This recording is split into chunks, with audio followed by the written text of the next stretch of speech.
नमस्कार दोस्तों, जय हिंद जय भारत। स्वागत है आप सभी का जग्गू भाईजी डिफेंस एकेडमी के यूट्यूब चैनल पर। चलिए दोस्तों, आज का सेशन स्टार्ट करते हैं। आज का सेशन बहुत ही शानदार होने वाला है। अगर आप भी आर्मी, अग्निवीर, जीडी या ट्रेडमैन की तैयारी कर रहे हैं तो ये सेशन आपके लिए बहुत ही इंपॉर्टेंट होने वाला है। अगर आप अपनी तैयारी को चेक करना चाहते हैं तो आज के इस मॉडल पेपर में से 50 में से अगर आप 35 या 40 क्वेश्चन सही करते हैं तो आप मान सकते हैं कि आपकी तैयारी बहुत ही बेहतरीन चल रही है। इस मॉडल पेपर में जितने भी मैं आपको क्वेश्चन करवाने वाला हूं उस टाइप का कोई सिंगल क्वेश्चन नहीं है कि जो आर्मी के ओरिजिनल पेपर में ना पूछा गया हो। जितने भी क्वेश्चन मैं आपको करवाने वाला हूं उस टाइप के सभी क्वेश्चन आर्मी के किसी ना किसी ओरिजिनल पेपर में पूछे गए हैं। तो आप इस मॉडल पेपर में 35 या 40 का स्कोर करते हैं तो आप मान सकते हैं कि आपकी तैयारी बहुत ही अच्छी चल रही है। आपको पूरे 50 क्वेश्चन का ये सेट लगाना है। सेक्शन ए के अंदर हम डिस्कस करेंगे 15 क्वेश्चन जीके के, सेक्शन बी के अंदर 15 क्वेश्चन साइंस के डिस्कस करेंगे, सेक्शन सी के अंदर 15 क्वेश्चन मैथ्स के और सेक्शन डी के अंदर 5 क्वेश्चन रीजनिंग के हम डिस्कस करेंगे। बिल्कुल आपके ओरिजिनल पेपर जैसा ये पेपर रहेगा। सेम उसी पैटर्न पर ये पेपर तैयार किया है जिस पैटर्न पर आर्मी का ओरिजिनल पेपर पूछा जाता है। तो चलिए बिना देरी के आज का ये सेशन स्टार्ट करते हैं। सेशन को अंत तक देखना है, अपना स्कोर चेक जरूर करना है कि आप लगभग कितना स्कोर कर पाते हैं। बहुत ही शानदार लेवल का ये पेपर तैयार किया गया है। चलिए, सेक्शन ए का पहला क्वेश्चन आपके सामने है और प्रत्येक क्वेश्चन का आंसर आपको कमेंट करते चलना है। पहला क्वेश्चन आपसे पूछा गया है कि प्रथम एक दिवसीय अंतरराष्ट्रीय क्रिकेट मैच कब खेला गया। क्वेश्चन रिपीट कर रहा हूं, प्रथम एक दिवसीय अंतरराष्ट्रीय क्रिकेट मैच कब खेला गया। Option A 1971, option B 1972, option C 1974, option D 1975। Question number 1 का राइट आंसर रहेगा ऑप्शन ए 1971। प्रथम एक दिवसीय अंतरराष्ट्रीय क्रिकेट मैच कब खेला गया, 1971 में। Next question, question number 2। Question number 2 आपसे पूछा है कि जवाहर सुरंग किस दर्रे में स्थित है। जवाहर सुरंग किस दर्रे में स्थित है। सिपकिला दर्रा, पनिहाल दर्रा, पीर पंजाल दर्रा या नाथुला दर्रा। तो क्वेश्चन नंबर 2 का राइट आंसर रहेगा ऑप्शन बी बनिहाल दर्रा। जवाहर सुरंग किस दर्रे में स्थित है, बनिहाल दर्रे में स्थित है। Next question, question number 3। Question number 3 आपसे पूछा गया कि 1828 में ब्रह्म समाज की स्थापना किसने की। 1828 में ब्रह्म समाज की स्थापना किसने की। स्वामी दयानंद सरस्वती, स्वामी विवेकानंद, राजा राममोहन राय या इनमें से कोई नहीं। तो क्वेश्चन नंबर 3 का राइट आंसर रहेगा option C Raja Rammohan Roy. Next question, question number 4। Question number 4 आपसे पूछा गया है कि संविधान सभा का प्रथम अधिवेशन कहां हुआ था। संविधान सभा का प्रथम अधिवेशन कहां हुआ था। Option A Mumbai, option B Kolkata, option C Chennai, option D Delhi. Question number 4 का राइट आंसर रहेगा option D Delhi. Next question, question number 5। Question number 5 आपसे पूछा गया कि भारत की उत्तर से दक्षिण तक लंबाई कितनी है। भारत की उत्तर से दक्षिण तक लंबाई कितनी है। Option A 2933 kilometre, option B 3214 kilometre, option C 6100 kilometre, option D 3412 kilometre. Question number 5 का राइट आंसर रहेगा ऑप्शन बी 3214। भारत की उत्तर से दक्षिण तक लंबाई कितनी है, 3214 kilometre. Next question, question number 6। Question number 6 आपसे पूछा गया है कि मेरठ छावनी में 1857 के सैनिक विद्रोह की शुरुआत कब हुई थी। मेरठ छावनी में 1857 के सैनिक विद्रोह की शुरुआत कब हुई थी। ऑप्शन ए 8 मई, ऑप्शन बी 10 मई, ऑप्शन सी 11 मई, ऑप्शन डी 9 मई। क्वेश्चन नंबर 6 का राइट आंसर रहेगा ऑप्शन बी 10 मई। Next question, question number 7। Question number 7 आपसे पूछा गया कि रावलपिंडी एक्सप्रेस के नाम से किसे जाना जाता है। रावलपिंडी एक्सप्रेस के नाम से किसे जाना जाता है। Option A Shoaib Akhtar, option B Rahul Dravid, option C Sachin Tendulkar, option D Harbhajan. Question number 7 का राइट आंसर रहेगा option A Shoaib Akhtar. Rawalpindi Express के नाम से किसे जाना जाता है? शोएब अख्तर को। Next question, question number 8। Question number 8 आपसे पूछा है कि भारत की संविधान सभा का संवैधानिक सलाहकार कौन था? भारत की संविधान सभा का संवैधानिक सलाहकार कौन था? Option A doctor Rajendra Prasad, option B doctor Bhimrao Ambedkar, option C K M Munshi, option D B N Rao. Question number 8 का राइट आंसर रहेगा option D B N Rao. भारत की संविधान सभा का संवैधानिक सलाहकार कौन था? B N Rao, doctor B N Rao. Next question, question number 9। Question number 9 आपके सामने है कि मैग्सेसे पुरस्कार रमन मैग्सेसे के नाम पर दिया जाता है, वह किस देश के राष्ट्रपति थे? मैग्सेसे पुरस्कार रमन मैग्सेसे के नाम पर दिया जाता है, वह किस देश के राष्ट्रपति थे? Option A Philippines, option B Malaysia, option C Myanmar, option D चीन।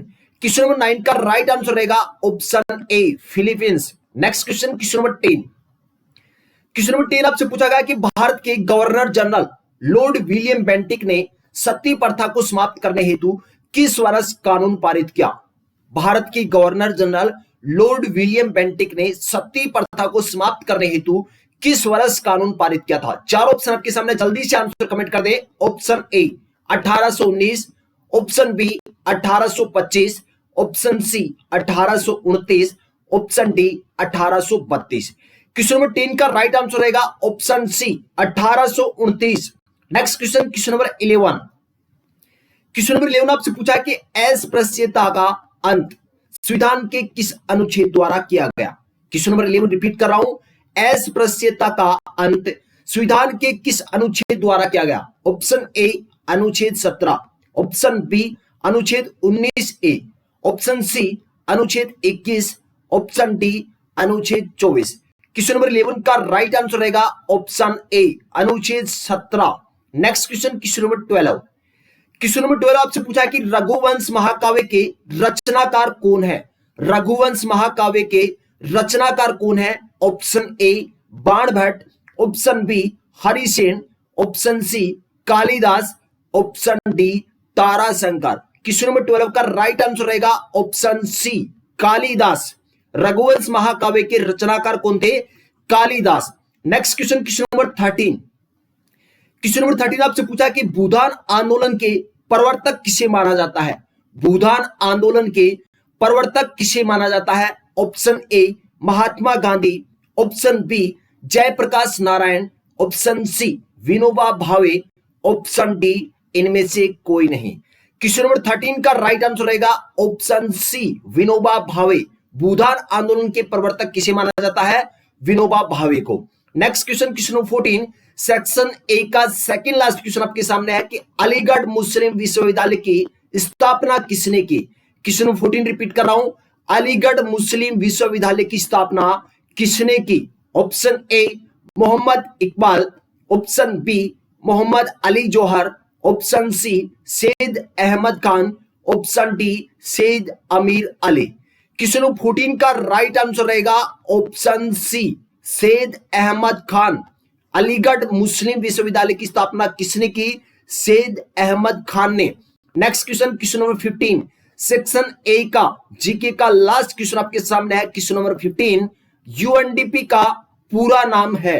यूएनडीपी का पूरा नाम क्या है? Option A United Nations Development Programme, option B United National Democratic Press, option C Union National Development Programme, option D इनमें से कोई नहीं। क्वेश्चन नंबर 15 का राइट आंसर रहेगा option A United Nations Development Programme. UNDP की full form क्या है? United Nations Development Programme. अब हम डिस्कस करेंगे सेक्शन बी, और सेक्शन बी के अंदर पूछे जाते हैं 15 क्वेश्चन सामान्य विज्ञान के। दोस्तों अगर आप भी आर्मी, अग्निवीर, जीडी और ट्रेडमैन भर्ती 2024 की तैयारी कर रहे हैं ना, तो इस पेपर को कंप्लीट लगा लेना। अगर इस पेपर में आप 50 में से 35 या 40 क्वेश्चन का स्कोर कर पाते हैं तो आप मान सकते हैं कि आपकी तैयारी बहुत ही बेहतरीन चल रही है। अगर इससे कम स्कोर रहता है तो अपनी तैयारी को दुगुना कर देना, क्योंकि ये जो पेपर है ये है दमदार पेपर। वास्तव में आप पूरे 50 क्वेश्चन का सेट लगाना, कोई भी सिंगल क्वेश्चन ऐसा नहीं है कि इस टाइप का कोई क्वेश्चन आर्मी के ओरिजिनल पेपर में ना पूछा गया हो। तो पूरा प्रैक्टिस सेट ये लगाना है और चेक करना है अपने खुद को कि आपकी तैयारी किस लेवल पर चल रही है। चलिए सेक्शन बी का पहला क्वेश्चन, क्वेश्चन नंबर 16 आपके सामने है कि पादपों में संचित भोज्य पदार्थ क्या कहलाता है। पादपों में संचित भोज्य पदार्थ कहलाता है, ऑप्शन ए दे रखा है glycogen, option B lactose, option C मंड, ऑप्शन डी इनमें से कोई नहीं। क्वेश्चन नंबर 16 का राइट आंसर रहेगा ऑप्शन सी मंड। पादपों में संचित भोज्य पदार्थ क्या कहलाता है, मंड कहलाता है। Next question, question number 17। Question number 17 आपसे पूछा है कि टेलीविजन के दूरस्थ नियंत्रण में किस प्रकार की प्रकाश तरंगों का उपयोग होता है। रिपीट कर रहा हूं, टेलीविजन के दूरस्थ नियंत्रण में किस प्रकार की प्रकाश तरंगों का उपयोग होता है। ऑप्शन ए गामा किरण, ऑप्शन बी दृश्य किरण, ऑप्शन सी अवरक्त किरण, ऑप्शन डी एक्स किरण। क्वेश्चन नंबर 17 का राइट आंसर रहेगा ऑप्शन सी अवरक्त किरण। टेलीविजन के दूरस्थ नियंत्रण में किस प्रकार की प्रकाश तरंगों का उपयोग होता है, अवरक्त किरण। Next question, question number 18। Question number 18 आपसे पूछा है कि नींबू का कैंकर रोग किसके कारण होता है। नींबू का कैंकर रोग किसके कारण होता है। चारों ऑप्शन आपके सामने है, जल्दी से आंसर कमेंट कर दें। ऑप्शन ए विषाणु, ऑप्शन बी जीवाणु, ऑप्शन सी कवक, ऑप्शन डी इनमें से कोई नहीं। क्वेश्चन नंबर 18 का राइट आंसर रहेगा ऑप्शन बी जीवाणु। नींबू का जो कैंकर रोग होता है वो किसके कारण होता है, जीवाणु के कारण होता है। Next question, question number 19। Question number 19 आपसे पूछा है कि कास्टिक सोडा का रासायनिक सूत्र है। कई बार आर्मी के ओरिजिनल पेपर में पूछा गया है कि कास्टिक सोडा का रासायनिक सूत्र है। Option A NaCl, option B NaOH, option C Na2CO3, option D NaHCO3। तो क्वेश्चन नंबर 19 का राइट आंसर रहेगा option B NaOH। NaOH caustic soda का रासायनिक सूत्र क्या है, NaOH है। नेक्स्ट क्वेश्चन डिस्कस करते हैं, क्वेश्चन नंबर 20। क्वेश्चन नंबर 20 आपसे पूछा है कि प्रथम हाइड्रोजन बम कब बनाया गया था। Option A 1950, option B 1952, option C 1930, option D 1955। तो इस क्वेश्चन का राइट आंसर क्या रहेगा, ऑप्शन बी। क्वेश्चन नंबर 20 का राइट आंसर क्या रहेगा, ऑप्शन बी 1952। प्रथम हाइड्रोजन बम कब बनाया गया था, 1952 में। चलिए डिस्कस करते हैं next question, question number 21। Question आपसे पूछा गया कि सफेद स्वर्ण के नाम से किसे जाना जाता है। सफेद स्वर्ण के नाम से किसे जाना जाता है। ऑप्शन ए चांदी, option B platinum, option C petroleum, option D शुद्ध स्वर्ण। क्वेश्चन नंबर 21 का राइट आंसर रहेगा option B platinum. Next question discuss करते हैं, क्वेश्चन नंबर 22। क्वेश्चन आपसे पूछा गया कि फास्फोरस का प्रतीक संकेत क्या है। फास्फोरस का प्रतीक संकेत क्या है। Option A F, option B P, option C K, option D Fe। तो क्वेश्चन नंबर 22 का राइट आंसर रहेगा ऑप्शन बी P। फास्फोरस का प्रतीक संकेत क्या है, P। इस क्वेश्चन का राइट आंसर रहेगा option B. Next question, question number 23। Question आपसे पूछा गया कि माइकोलॉजी में किसका अध्ययन किया जाता है। माइकोलॉजी में किसका अध्ययन किया जाता है। ऑप्शन ए जीवाणु, ऑप्शन बी विषाणु, ऑप्शन सी कवक, ऑप्शन डी शैवाल। तो क्वेश्चन नंबर 23 का राइट आंसर रहेगा ऑप्शन सी कवक। माइकोलॉजी में किसका अध्ययन किया जाता है, कवक का अध्ययन किया जाता है। Next question, question 24। क्वेश्चन आपसे पूछा गया कि 1 किलोग्राम राशि का वजन होता है। 1 किलोग्राम राशि का वजन न्यूटन में कितना होता है। Option A 10 newton, option B 7 newton, option C 9.8 newton, option D 9 newton. तो क्वेश्चन नंबर 24 का राइट आंसर रहेगा ऑप्शन सी 9.8 न्यूटन। 1 किलोग्राम राशि का वजन कितना होता है, 9.8 newton. Next question, question number 25। Question आपसे पूछा गया कि हिस्टोलॉजी शब्द का प्रयोग सर्वप्रथम किसने किया। रिपीट कर रहा हूं, हिस्टोलॉजी शब्द का प्रयोग सर्वप्रथम किसने किया, option A Robert Hooke, option B Schleiden, option C Mayer, option D Leeuwenhoek. तो क्वेश्चन नंबर 25 का राइट आंसर रहेगा ऑप्शन सी मेयर। हिस्टोलॉजी शब्द का प्रयोग सर्वप्रथम किसने किया था? मेयर ने किया था। चलिए डिस्कस करते हैं नेक्स्ट क्वेश्चन, क्वेश्चन नंबर 26। दोस्तों सेशन पूरा कंप्लीट आपको देखना है, पूरे 50 क्वेश्चन का सेट आपको लगाना है। 50 में से अगर आप 35 या 40 क्वेश्चन सही कर पाते हैं तो आप मान सकते हैं कि आपकी जो तैयारी है वो अच्छे लेवल की चल रही है। बिल्कुल आपके ओरिजिनल पेपर जैसा ये पेपर है। जिस लेवल के क्वेश्चन ओरिजिनल पेपर में पूछे जाते हैं सेम उसी लेवल के क्वेश्चन इस पेपर में इंक्लूड किए गए हैं। तो पूरा कंप्लीट देखना है सेशन लास्ट तक, चाहे आपके कितने भी क्वेश्चन सही हो। अगर क्वेश्चन आपके कम सही होते हैं तो अपनी तैयारी को आज ही बढ़ा देना, ठीक है। चलिए डिस्कस करते हैं। नेक्स्ट क्वेश्चन अपने सामने है, क्वेश्चन नंबर 26। किस तत्व को आवारा तत्व कहा जाता है? किस तत्व को आवारा तत्व कहा जाता है? Option A nitrogen, option B hydrogen, option C oxygen, option D carbon. तो आवारा तत्व किस तत्व को कहा जाता है? हाइड्रोजन आपका राइट आंसर रहेगा, option B. Next question, question number 27। Question आपसे पूछा गया कि आधुनिक एंटीसेप्टिक सर्जरी का जनक कौन है? आधुनिक एंटीसेप्टिक सर्जरी का जनक कौन है? Option A Pasteur, option B Edward Jenner, option C Lister, option D William Harvey. तो क्वेश्चन नंबर 27 का राइट आंसर रहेगा option C Lister. Next question, question number 28। Question आपसे पूछा कि मानव शरीर का सबसे बड़ा अंग कौन सा है?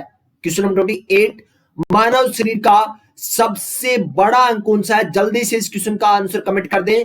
ऑप्शन ए यकृत, ऑप्शन बी मस्तिष्क, ऑप्शन सी हृदय, ऑप्शन डी त्वचा।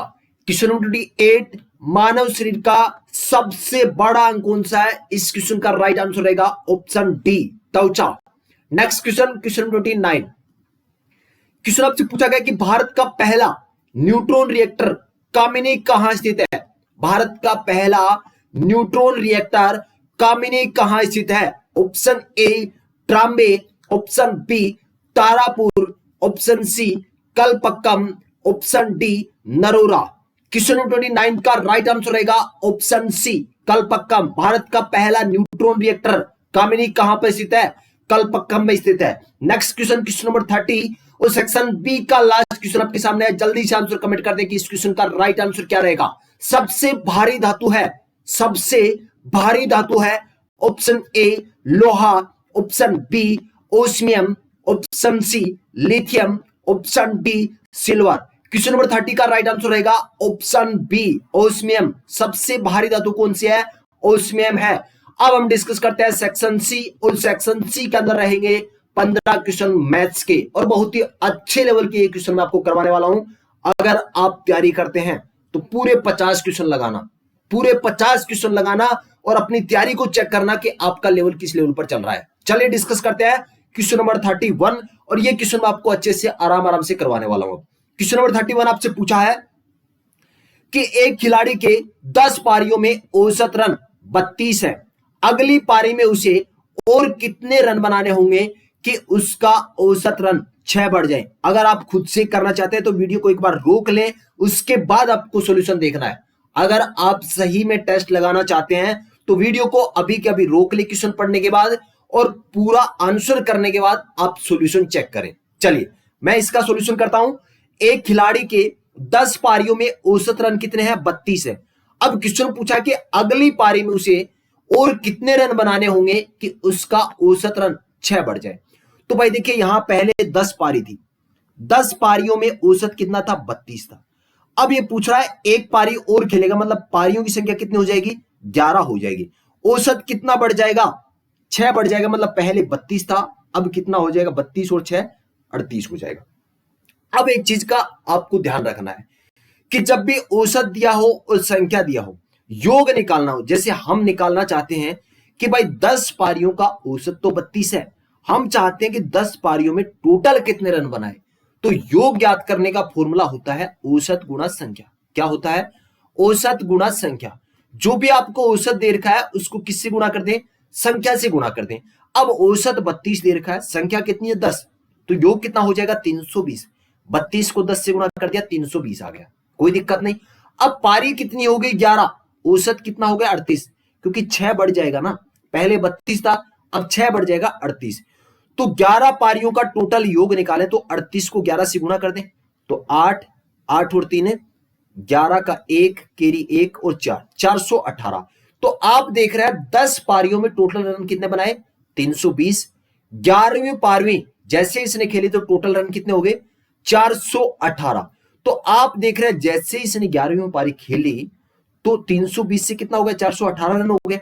तो टोटल कितना बढ़ा, तो 418 से क्या कर दे आप 320 माइनस कर दे, कितना आ जाएगा 98 आ जाएगा। कितना आ जाएगा 98 आ जाएगा। तो इसका आंसर क्या रहेगा, ऑप्शन डी इस क्वेश्चन का राइट आंसर रहेगा। Next question, question number 32। Question आपको दे रखा है कि दो अभ्यर्थी ए और बी के अंक 2:5 के अनुपात में, यदि ए का अंक 120 है, ए के अंक कितने हैं 120 है, आपको पूछा है कि बी के अंक बताइए। तो देखिए दो व्यक्ति हैं, दो अभ्यर्थी हैं ए और बी, उनका रेशियो कितना दे रखा है 2:5 दे रखा है। मतलब ए का रेशियो कितना है 2 है, बी का रेशियो कितना है 5 है। क्लियर हो गया। यहां पर देखिए ये जो 120 अंक आपको दे रखे हैं ये किसके दे रखे हैं, ए के अंक। यदि ए के अंक कितने हैं 120, तो 120 कितने अनुपात का मान है, ए का अनुपात कितना 2, तो 2 अनुपात का मान कितना है 120 है। हमें पूछा क्या बी के अंक, मतलब 5 रेशियो का मान, 5 अनुपात का मान निकालना है। ये कितने का है 2 अनुपात का, तो 2 अनुपात का मान 120 है। अगर मैं आपसे पूछूं भाई 1 अनुपात का मान क्या होगा, तो आप कहेंगे सर 120 में 2 का भाग लगा दें, कितना आ जाएगा 60 आ जाएगा।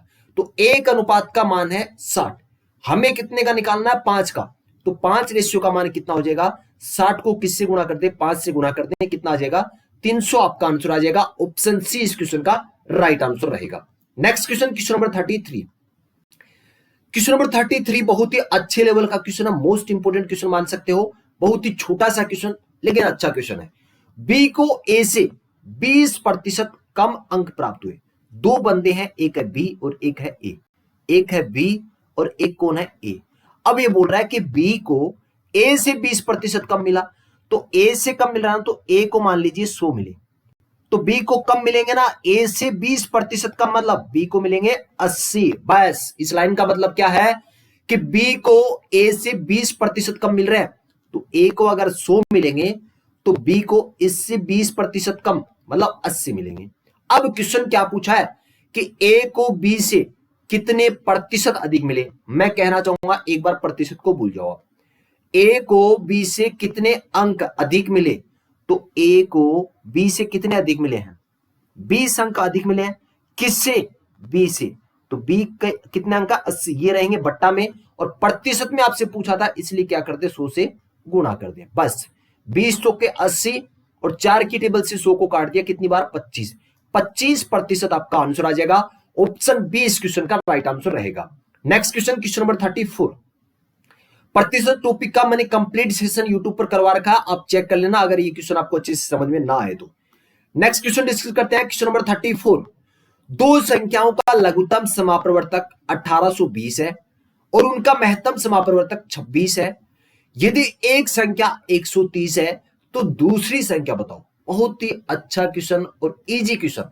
आपको एक फॉर्मूला याद रखना है कि जब भी आपको लघुत्तम समापरिवर्तक मतलब एलसीएम और एचसीएफ दिया हो, साथ में एक संख्या दी हो, दूसरी संख्या आपसे पूछी जाए, तो आपको याद रखना है कि पहली संख्या गुणा दूसरी संख्या किसके बराबर होता है, बराबर होता है भाई एलसीएम गुणा एचसीएफ। एलसीएम गुणा एचसीएफ, एलसीएम का मतलब लघुत्तम समापरिवर्तक और एचसीएफ का मतलब महत्तम समापरिवर्तक। ठीक है, तो पहली संख्या गुणा दूसरी संख्या बराबर किसके होता है, एलसीएम गुणा एचसीएफ। अब यहां पर एक संख्या निकालना है, एक संख्या अपने को दे रखा है 130, 130, दूसरी संख्या अपने को निकालना है, एलसीएम कितना दे रखा है 1820, तो एलसीएम की जगह 1820 रख देंगे। एचसीएफ कितना दे रखा है 26 दे रखा है, तो 26 रख देंगे। अब दूसरी संख्या निकालना है, तो 130 ये गुणा में है, आगे की तरफ जाएगा, किस में चला जाएगा, भाग में, 130। अब देखिए 0 से 0 काट दिया, 13 की टेबल से 26 को काट दिया 2 बार, 182 को 2 से गुणा करना है, 182 को 2 से गुणा करेंगे तो 2 दूनी 4, 8 दूनी 16 का 6 केरी 1, 2 एकम 2 और 1 ये 3, 364 आपका आंसर रहेगा। ऑप्शन ए इस क्वेश्चन का राइट आंसर रहेगा। नेक्स्ट क्वेश्चन डिस्कस करते हैं, क्वेश्चन नंबर 35, और साथ साथ में क्वेश्चन का स्क्रीनशॉट लेते जाएं। कोई भी क्वेश्चन में आपको डाउट रहता है तो उसको आप फिर से देख लेना। चलिए अगला क्वेश्चन, क्वेश्चन नंबर 35, बहुत ही शानदार क्वेश्चन, बहुत ही आसान क्वेश्चन कि एक रेडियो 990 में 10% के लाभ पर बेचा जाता है। यदि उसे 890 रुपए में बेचा गया होता तो उस पर कितना लाभ या हानि होता। एक रेडियो को 990 में बेचा है 10% लाभ पर, मतलब ये आपको क्या दे रखा है, विक्रय मूल्य, साथ में आपको लाभ प्रतिशत दे रखा है 10%। अब आपसे ये बोल रहा है कि अगर उस रेडियो को 890 में बेचा जाए तो कितने रुपए का लाभ या हानि होगा। आपको क्या निकालना पड़ेगा, सबसे पहले क्रय मूल्य। क्रय मूल्य मतलब जिस मूल्य पर खरीदा था, तो यहां पर 990 विक्रय मूल्य दे रखा है, 10% का लाभ दे रखा है। एक चीज ध्यान रखना है कि क्रय मूल्य अपने आप में हमेशा क्या होता है, 100% होता है। क्रय मूल्य हमेशा अपने आप में कितना होता है, 100% होता है। अब देखिए यहां पर इसने 990 में बेचा है, कोई दिक्कत नहीं, लेकिन 10% का लाभ हो रहा है, मतलब ये 990 है, ये कितने प्रतिशत का मान है, इसमें क्रय मूल्य भी जुड़ा हुआ है जो अपने आप में 100% होता है, 10% का इसमें लाभ जुड़ा है, मतलब 110% का मान है भाई। 110% का मान कितना है, 990 है। अगर मैं आपसे पूछूं भाई 1% का मान, तो आप कहेंगे सर 990 में 110 का भाग लगा दे जी, और अपने को क्या निकालना है, क्रय मूल्य निकालना है, मतलब 100% का मान निकालना है। तो 100% का मान निकालेंगे तो ये है 1% का मान, 100 के लिए क्या कर देंगे, 100 से गुणा। अब काट दें, 0 से 0 काट दिया, 99 को 11 की टेबल से काट दिया 9 बार, और 9 को 100 से गुणा करेंगे 900, तो ये आ गया क्रय मूल्य, मतलब उस रेडियो का एक्चुअल में मूल्य कितना है, 900 रुपए है। अब ये बोल रहा है कि अगर मैं उसको 890 में बेचूं तो कितने का लाभ या हानि होगा। आप बताइए, रेडियो का मूल्य कितना है, 900 रुपए, बेच कितने में रहा है, 890 में। तो यहां पर देखिए कम में बेच रहा है ना, तो हानि हो रही है, कम में बेच रहा, हानि हो रही है कितने की, 10 रुपए की, तो हानि होगी 10 रुपए की। अब देखिए यहां पर गलती से भी 10-10 देर का लाभ पर मत लगा देना भाई, आपको क्या करना है, टिक लगाना है हानि पर। 10 रुपए की क्या होगी, हानि। ऑप्शन ए इस क्वेश्चन का राइट आंसर रहेगा। Next question, question number 36, question number 36 आपसे पूछा है कि एक पंखे का अंकित मूल्य 150 रुपए है। एक पंखे का अंकित मूल्य 150 रुपए है, उस पर 20% छूट देने पर उसका विक्रय मूल्य कितना होगा। भाई एक कोई पंखा है, उसके ऊपर 150 रुपए लिखे हुए हैं, उस पर 20% की छूट देना है और उसके बाद उसको बेचना है, तो आपसे पूछा विक्रय मूल्य।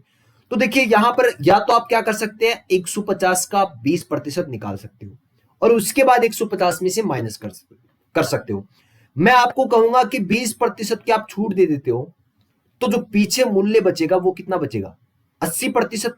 तो आप क्यों ना 150 का डायरेक्ट 80% निकाल दो, आंसर आ जाएगा डायरेक्ट। तो 0 से 0 काट दिया, 0 से 0 काट दिया, 15 को 8 से गुणा करेंगे, 15 8 120, तो 120 ऑप्शन सी आपका राइट आंसर रहेगा। नेक्स्ट क्वेश्चन देखते हैं, क्वेश्चन नंबर 37।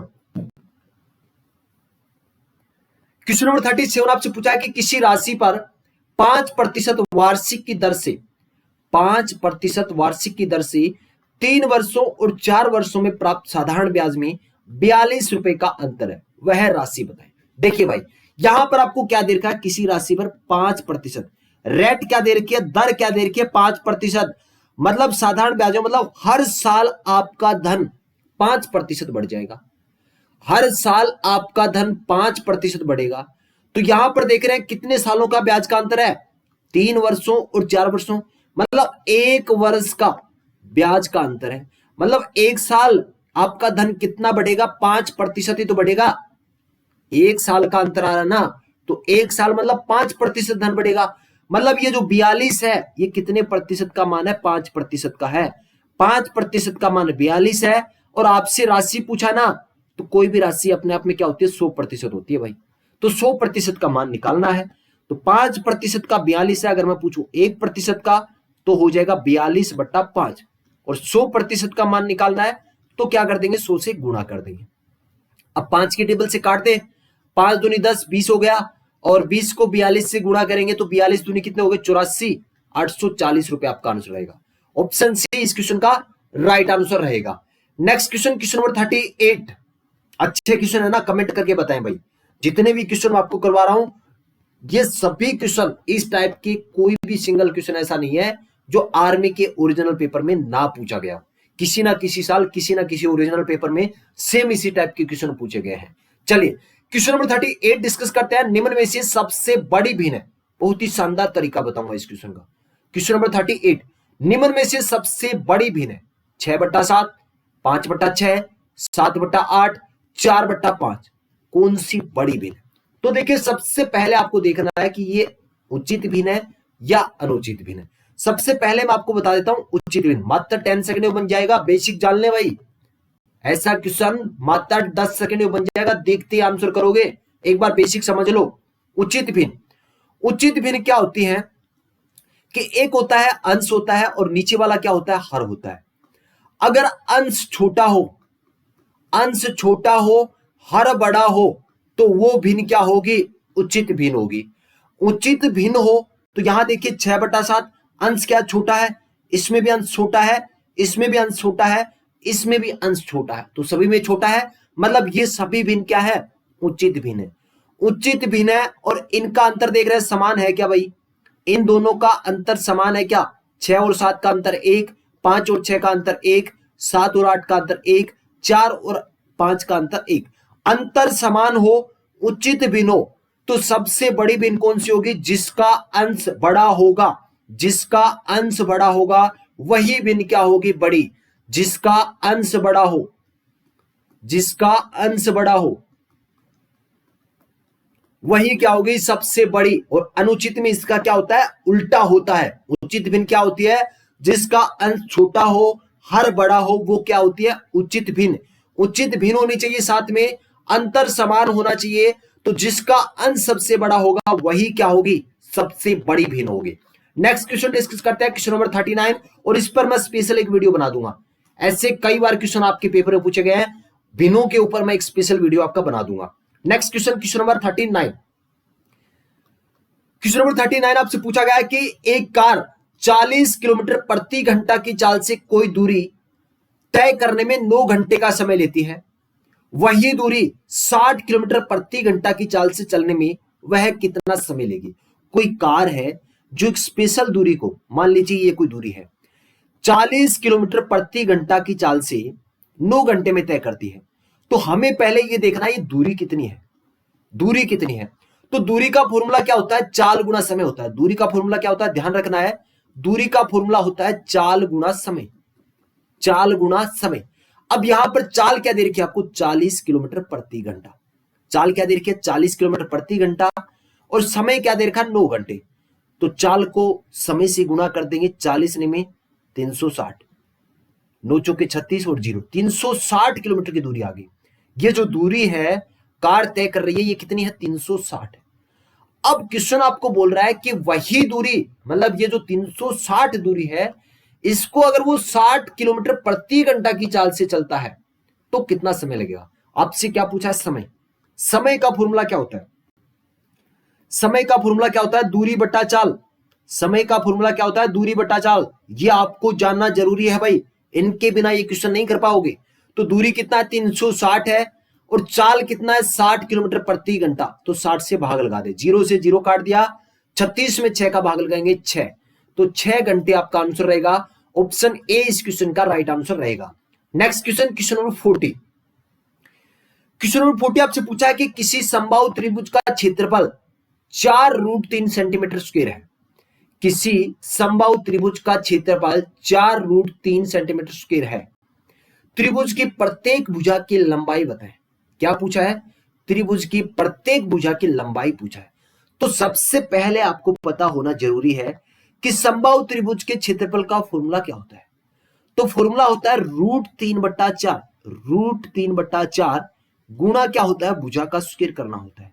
क्या होता है? भुजा का स्क्वायर। ये है फॉर्मूला किसका? समबाहु त्रिभुज के क्षेत्रफल का।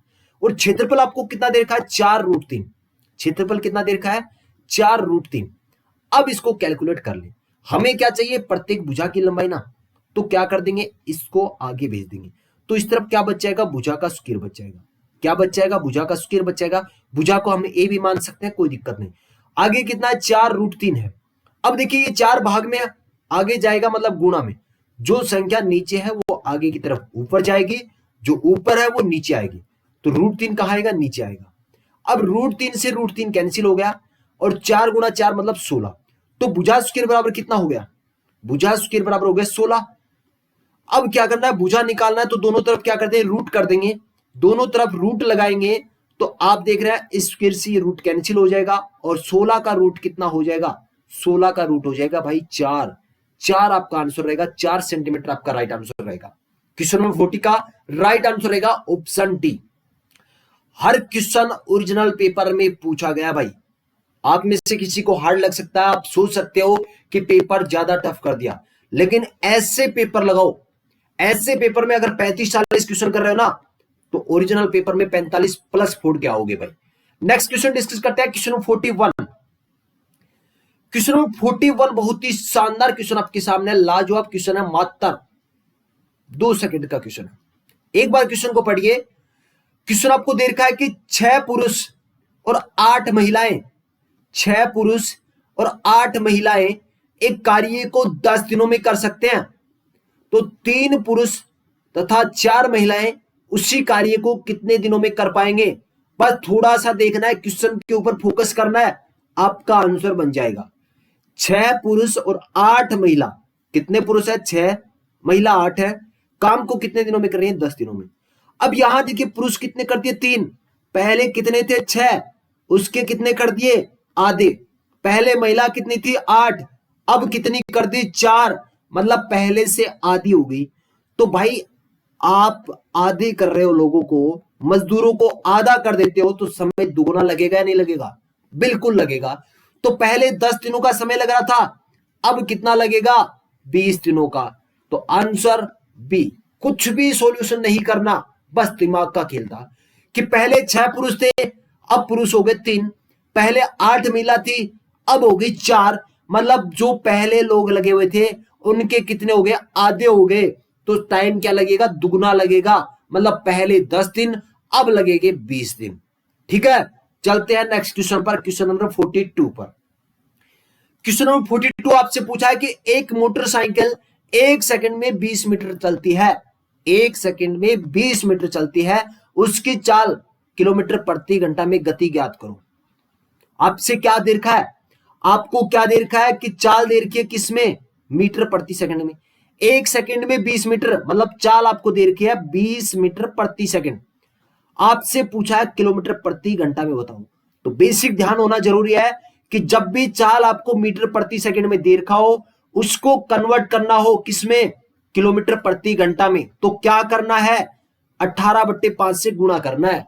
तो चाल हमें दे रखी है 20, और 18/5 से इसको गुणा कर दे, आपका आंसर आ जाएगा। 5 के टेबल से 20 को काट दिया 4 बार, 18 चौके 72, तो 72 किलोमीटर प्रति घंटा आपका आंसर होगा ऑप्शन डी। बस बेसिक ध्यान होना जरूरी है कि जब भी आपको चाल मीटर प्रति सेकंड में दिया हो, किलोमीटर प्रति घंटा में बदलना है, तो 18/5 से गुणा कर दे, आपका आंसर आ जाएगा। Next question, question number 43। Question number 43 आपको दे रखा है कि प्रथम 111 पूर्ण संख्याओं के योग का इकाई अंक क्या होगा। लाजवाब क्वेश्चन है, आप में से बहुत ही कम लोग इस क्वेश्चन को आंसर कर पाएंगे। इस क्वेश्चन का आंसर बहुत कम करने वाले हैं, बहुत ही आसान क्वेश्चन है, लेकिन फिर भी मुश्किल है। प्रथम 111 पूर्ण संख्याओं के योग का इकाई अंक क्या होगा, चलिए मैं आपको बताता हूं। देखिए पूर्ण संख्या कहां से शुरू होती है, 0 से। 0, 1, 2, 3 आगे कंटिन्यू चलती जाएंगी, कोई दिक्कत नहीं। अब देखिए यहां पर मैं अगर 0 को अलग कर दूं और प्लस कर दूं किनको, प्राकृतिक संख्या। प्राकृतिक संख्या कहां से शुरू होती है, 1 से शुरू होते हैं। तो टोटल ये कितने हो जाएंगे, कहां तक जोड़ना हमें, 110 तक। 110 तक जोड़ेंगे, क्योंकि 0 भी तो पूर्ण संख्या में शामिल है।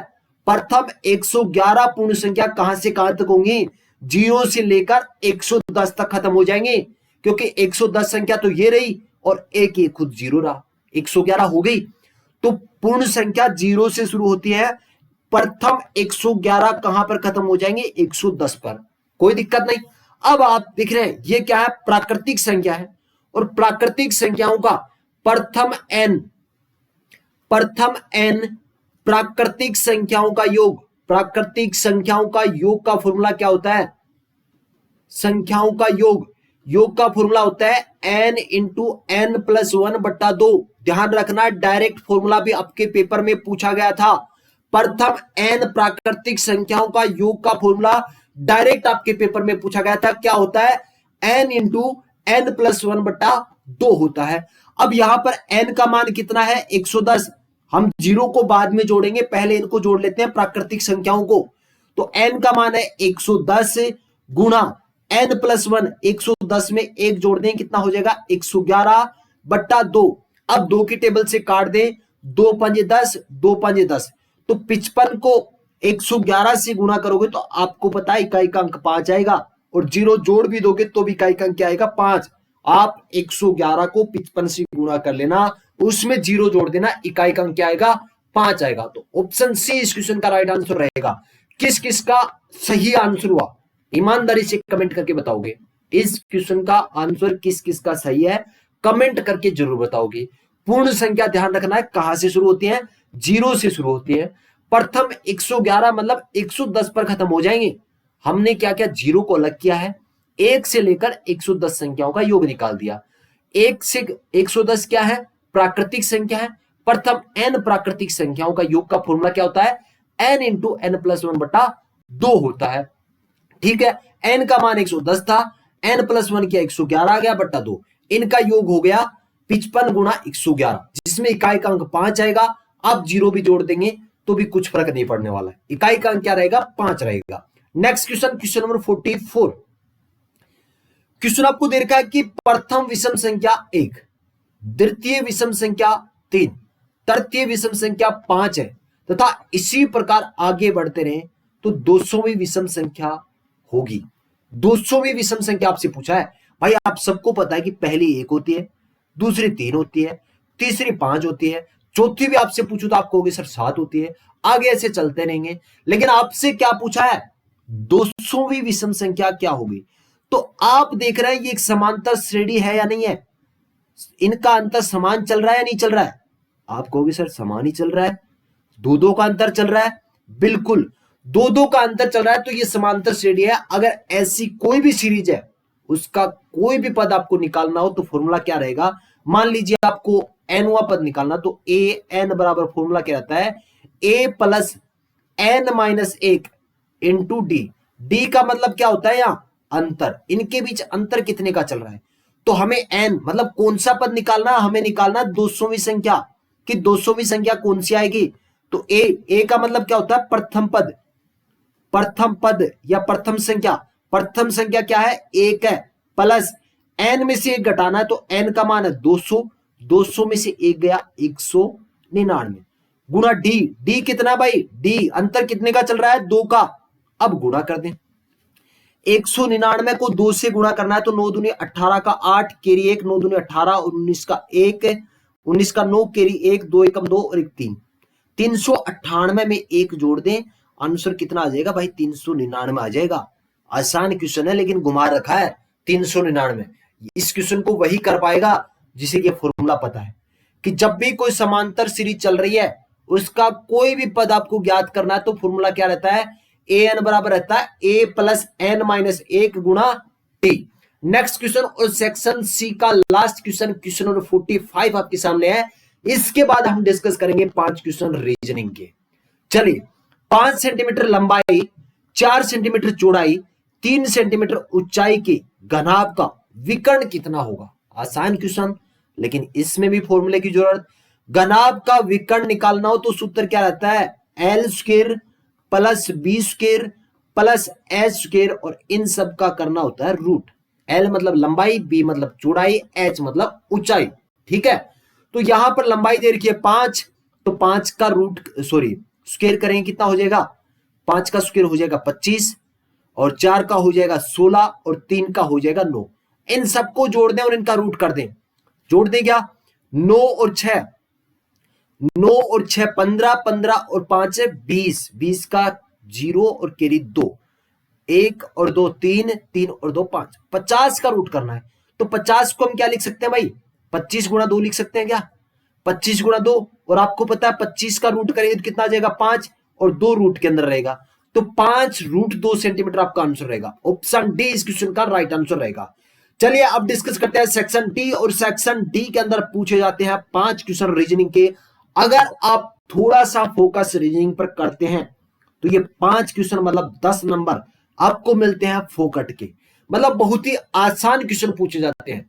अगर थोड़ा सा भी आप रीजनिंग को पढ़ लेते हो ना भाई, तो ये पांचों के पांचों क्वेश्चन आप सही करके आ सकते हो। चलिए देखते हैं क्वेश्चन नंबर 46। दिए गए विकल्पों में से रिक्त स्थान की पूर्ति करें। दिए गए विकल्पों में से रिक्त स्थान की पूर्ति करना। 1 9 25 49 81, क्या दे रखा है 1 9 25 49, उसके बाद 81, और यहां पर क्या आएगा ये पता करना है। आपको पता भाई 1 का स्क्वायर कितना होता है, 1 ही होता है। 3 का स्क्वायर 9 होता है। ये दे रखा है 5 का स्क्वायर, और ये हम देख रहे हैं किसका 7 का स्क्वायर दे रखा है। ये दे रखा है 9 का स्क्वायर। तो आप देख रहे हैं कितने कितने बढ़ रहे हैं, 2 2 बढ़ रहे हैं भाई। कितने बढ़ रहे हैं, 2 2 बढ़ रहे हैं। कितने बढ़ रहे हैं, 2 2। तो 9 और 2 11, और 11 का स्क्वायर करेंगे कितना आ जाएगा 121। ये लो भाई आपका answer option B. Next question discuss करते हैं क्वेश्चन नंबर 47। क्वेश्चन नंबर 47 बहुत ही शानदार क्वेश्चन। देखते हैं आप में से कौन कौन इस क्वेश्चन का आंसर कमेंट करता है। ईमानदारी से कमेंट करना भाई। सैनिकों की एक पंक्ति में एक सैनिक बाएं से 7वें तथा दाएं से 9वें स्थान पर है। बताओ पंक्ति में कुल कितने सैनिक हैं। बहुत ही आसान क्वेश्चन, बस थोड़ा सा सोचना है। एक पंक्ति में एक सैनिक है, एक तरफ से तो है 7वें स्थान पर और एक तरफ से है 9वें स्थान पर। मान लीजिए इस तरफ से और इस तरफ से, दोनों तरफ से दे रखा ना, ये सैनिक भाई साहब खड़े हैं भाई, सैनिक भाई साहब खड़े हैं यहां पर। इस तरफ से इनका 7वां स्थान है, 1 2 3 4 5 6, और 7 में खुद है। तो इस तरफ कितने बंदे बैठे हैं इसके, 6। कितने सैनिक हो रहे हैं इस तरफ, 6, और इस तरफ से इनका है 9वां स्थान, तो इस तरफ और कितने हैं 8। 8 के बाद ही तो इनका आएगा नंबर 9वां। तो 6 तो इस तरफ बैठे हैं, 8 इस तरफ है, और एक खुद। कितने हो गए 6 और 1 7, 7 और 8 15। ये लो आपका आंसर ऑप्शन बी। एक बार रिपीट करना चाहूंगा भाई। सैनिकों की एक पंक्ति है, मतलब एक लाइन में सैनिक खड़े हैं। एक सैनिक है, ये रहा एक सैनिक, इनका स्थान इस तरफ से देखते हैं तो 7वां आता है। 1 2 3 4 5 6, और 7वें खुद है, मतलब 6 इस तरफ बैठे हैं। इस तरफ से 9वां स्थान है, तो 1 2 3 4 5 6 7 8 और 9वां, तो 8 ये बैठे हैं। तो 8 इस तरफ है, 6 इस तरफ है, और एक ये आप खुद हो गए। तो टोटल कितने हो गए भाई 15। नेक्स्ट क्वेश्चन आपके सामने है क्वेश्चन नंबर 48। क्वेश्चन नंबर 48 आपसे पूछा है कि किसी सांकेतिक भाषा में आर्मी का कोड YMRA हो तो उसी भाषा में लव का कोड क्या होगा। किसी सांकेतिक भाषा में आर्मी का कोड क्या देखा है, YMRA हो, तो उसी भाषा में लव का कोड क्या होगा। देखते हैं आर्मी को इसने कैसे लिखा, ARMY, इसको क्या लिखा है इसने YMRA। तो हम देख रहे हैं उल्टा कर दिया इसने, जो लास्ट में था उसको शुरुआत में ले आया, सेकंड लास्ट था उसको स्टार्टिंग से सेकंड पर ले आया, लास्ट से जो थर्ड था उसको शुरुआत से थर्ड पर ले आया, मतलब उल्टा कर दिया। लास्ट से इसने लिखना शुरू कर दिया, Y फिर M फिर R फिर A। तो लव को उल्टा लिखेंगे तो क्या आएगा, लास्ट में E है तो पहले E आएगा, फिर आएगा V, फिर आएगा O, उसके बाद आएगा L, तो EVOL। EVOL ऑप्शन डी के अंदर है। ऑप्शन डी इस क्वेश्चन का राइट आंसर रहेगा। नेक्स्ट क्वेश्चन डिस्कस करते हैं क्वेश्चन नंबर 49। क्वेश्चन नंबर 49 आपको दे रखा है कि दिए गए विकल्पों से संबंधित शब्द को चुनिए। दिए गए विकल्पों से संबंधित शब्द को चुनिए। जीवाणु का संबंध है सूक्ष्मदर्शी से। जिस तरह से जीवाणु का संबंध सूक्ष्मदर्शी से है, उसी प्रकार चंद्रमा का संबंध किससे होगा। तो आपको पता है भाई जीवाणु को देखने के लिए किसका प्रयोग किया जाता है, सूक्ष्मदर्शी का प्रयोग किया जाता है। तो ठीक वैसे चंद्रमा को देखने के लिए किसका प्रयोग करेंगे, सैटेलाइट, पृथ्वी, दूरदर्शी यंत्र या रात्रि। तो ऑप्शन सी इस क्वेश्चन का राइट रहेगा, दूरदर्शी यंत्र। दोस्तों अगर पेपर आपको अच्छा लग रहा है और आप चाहते हैं ऐसे ही पेपर आपको करवाए जाए तो सेशन को भाई आर्मी की तैयारी करने वाले ज्यादा से ज्यादा भाइयों को शेयर करें, ज्यादा से ज्यादा संख्या में इस सेशन को देखने चाहिए। मैं आपके लिए हर दिन मॉडल पेपर लेकर आऊंगा और वो भी बेहतरीन लेवल के। चलिए इस सेशन का लास्ट क्वेश्चन करते हैं, क्वेश्चन नंबर 50। क्वेश्चन नंबर 50 आपको दे रखा है कि कौन सा अक्षर क्रम YVSPM को पूरा करेगा। कौन सा अक्षर क्रम YVSPM को पूरा करेगा।